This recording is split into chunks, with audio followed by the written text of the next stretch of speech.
Good morning, students. This is your first chapter of science, the circulatory system. So, what is circulatory system?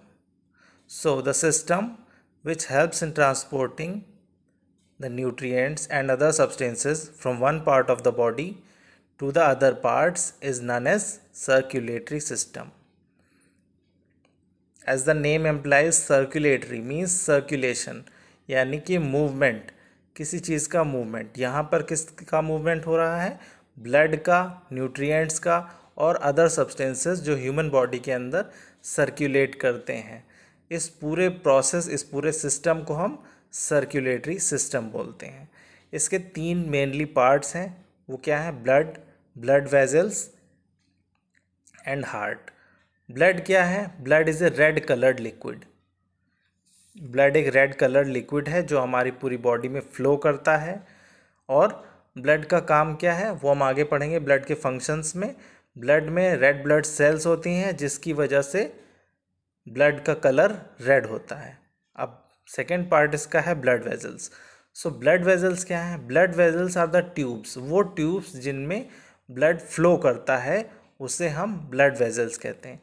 अब blood vessels को भी तीन part में classify किया गया है. वो हैं arteries, veins and capillaries. Arteries का काम क्या है? आर्टरीज में प्योर ब्लड को ट्रांसपोर्ट करती हैं. कहाँ से? हार्ट से बाकी बॉडी पार्ट्स में. और वेन्स का काम क्या है? वेन्स कलेक्शन करती हैं इम्प्योर ब्लड को कलेक्ट कर करके वापस हार्ट में पोर करना वेन्स का काम है. और कैपिलरीज क्या है? कैपिलरीज जंक्शंस होते हैं जहाँ पर ये दोनों आकर के मिलते हैं, यानी आर्टरीज एंड वेन्स. उनको हम कैपिलरीज बोलते हैं. ये मोस्टली लंग्स में एरियोल बोलते हैं उसे, वहाँ पर जाकर के मिलते हैं. Functions of blood. अब ब्लड के फंक्शंस क्या हैं? सो ब्लड के फंक्शंस, मेनली फंक्शन ब्लड का है ट्रांसपोर्ट करना किसी न्यूट्रिएंट्स को या डाइजेस्टेड फूड को एलिमेंट्री कैनल से ट्रांसपोर्ट करना अदर पार्ट्स ऑफ बॉडी में, जिससे कि न्यूट्रिएंट्स सेल को मिल सकें. It also helps in transportation of oxygen for respiration. और ऑक्सीजन का ट्रांसपोर्टेशन, जिससे ऑक्सीजनेटेड ब्लड सप्लाई हो और ऑक्सीजन सारे सेल्स को मिल सके. It takes carbon dioxide from during respiration to lungs for exhalation. ये कार्बन डाइऑक्साइड को लेकर के वापस लंग्स में भेजता है, जिसे हम एक्सहेल कर देते हैं. एक्सहेल मीन्स बाहर की ओर फेंकना, और जो हम इनहेल करते हैं यानी सांस को अंदर खींचना उसे हम इनहेलेशन बोलते हैं, और सांस को बाहर फेंकना उसे हम एक्सहेलेशन बोलते हैं. और ब्लड का काम है हार्मोन्स को ट्रांसपोर्ट करना. सेकेंड थिंग, ब्लड क्या करती है? कांस्टेंट टेम्परेचर बना के रखती है. ब्लड हमारी बॉडी का टेम्परेचर मेंटेन करता है. It maintains water level in the body. Water level को भी मेंटेन करता है. ये भी काम ब्लड का है. अब इसके दो पार्ट्स दिए, इसमें आपका difference between arteries and veins दिया गया है.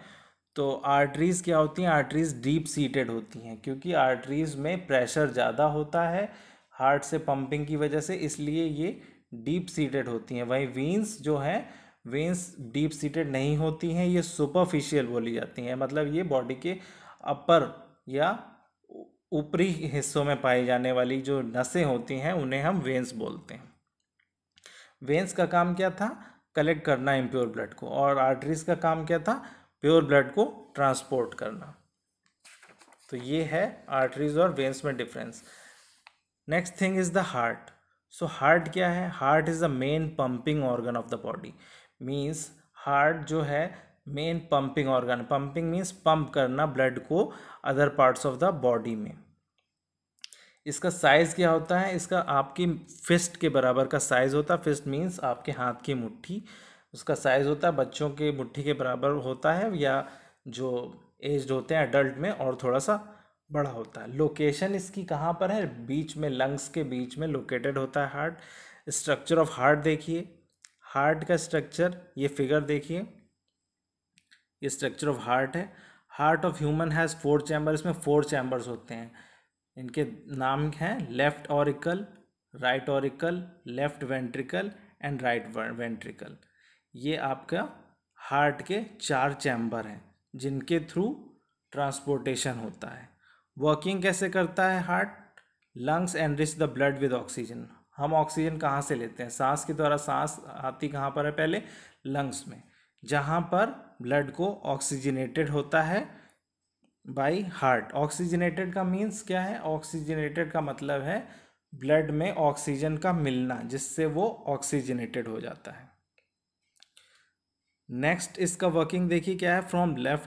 From left auricle the blood is pumped into left ventricle. Left auricle से ब्लड को पंप होता है लेफ्ट वेंट्रिकल में, फिर लेफ्ट वेंट्रिकल से ये पूरी बॉडी में पहुंचता है। और जो इम्प्योर ब्लड होता है is collected and poured in right auricle. Means जो इम्प्योर ब्लड होता है वो कलेक्ट हो जाता है कहाँ पर? राइट ऑरिकल में। फिर ये राइट ऑरिकल से राइट वेंट्रिकल में जाता है, फिर राइट वेंट्रिकल से फिर वापस हार्ट में, फिर वो ऑक्सीजनेट होके फिर से मतलब ये एक कंटिन्यूस प्रोसेस है जो चलता रहता है।